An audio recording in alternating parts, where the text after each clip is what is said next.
Hey, what's up, everybody? Hope you're having a wonderful day today. It's Elizabeth Marasco, continuing on with the hashtag Beam30.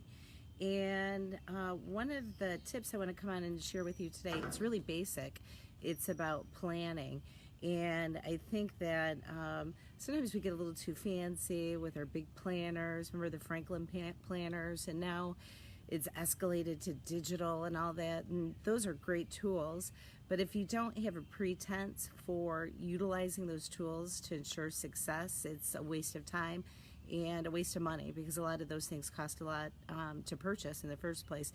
So one of the things I always suggest before you even start into the new year is to map out goals that you have for your business for that entire year, and then to break it into quarterly activity, 4 times a year. What are some of the milestones that you want to accomplish, or what are some of the projects that are built into each of those quarters? And one of the things that I do now on Saturdays, before when we were heavily focused on producing events, Saturdays were crazy for me, so I would do this on a Monday. So for you, find out whichever day is the most conducive for you being able to focus on planning for a couple of hours and not having it affect like your other work stuff that you have going on. Excuse me a second, my phone's blowing up here. Anyhow, with that being said, on Saturdays, typically I'll look at, what are the key goals for that quarter, and what are things that have to be accomplished in that given week to get it done. And then being able to map out, on Mondays, grouping things together, like-minded things, whether it's, doing podcast or editing videos or doing invoicing.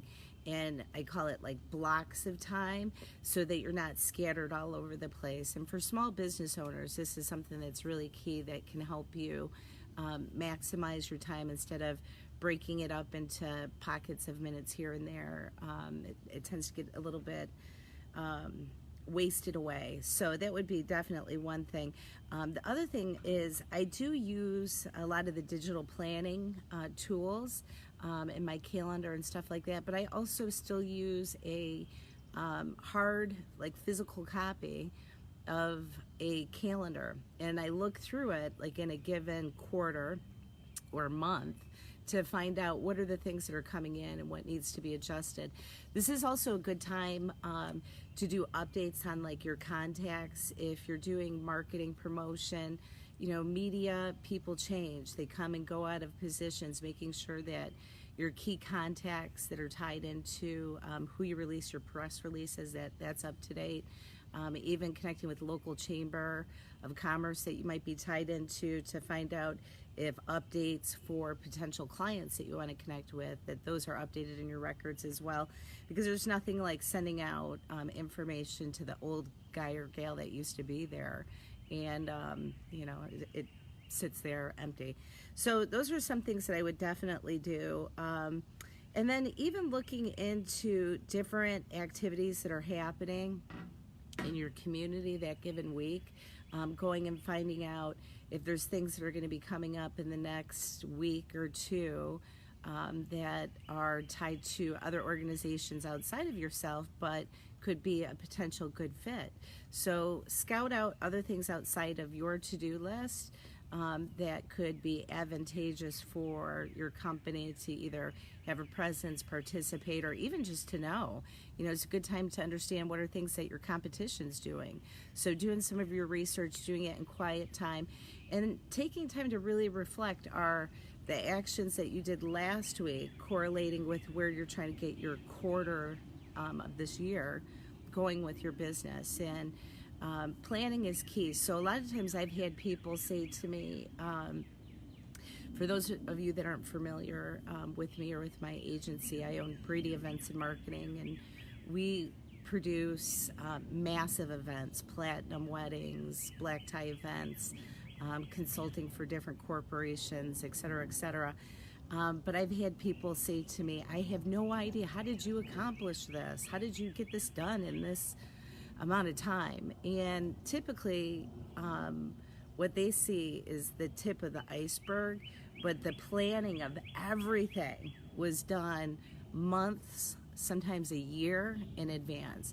And then when we approach into production time, it's just executing the things that are already set up, waiting on shelves, waiting in computers for it to be executed. So we never wait until the week of, unless it's like a perishable item, to do that. We do as much pre-planning as we can. And if you take some of those rules and start implementing them on your slow day, to look out for the year, and then break it out quarterly, and then break out into month to find out, are your daily activities correlating with what your goal is. That's one of the ways that you can, I don't know, make sure that you have good success coming to you, and you're not bouncing all over the place with your different activities. Get it done in blocks of time, you know, so like working on your video editing, or working on your writing, or your whatever it is, your sales call list that you're going to do that upcoming week. So anyhow, we'll have more tips coming for you for this Beam 30-day challenge, so you can follow along at hashtag Beam30, BEAM 30. And then you can also make sure that you like this page. It's time to Beam. We'll be sharing more insight to help along with your marketing message, to help drive home sales, and bring more awareness to your branding and what fun stuff you have going on in your world. All right, you guys, in the meantime, thanks for following us. I appreciate it. Hope you have a great day. Take care. Good luck with all of the things you do for your business. Take care. Bye.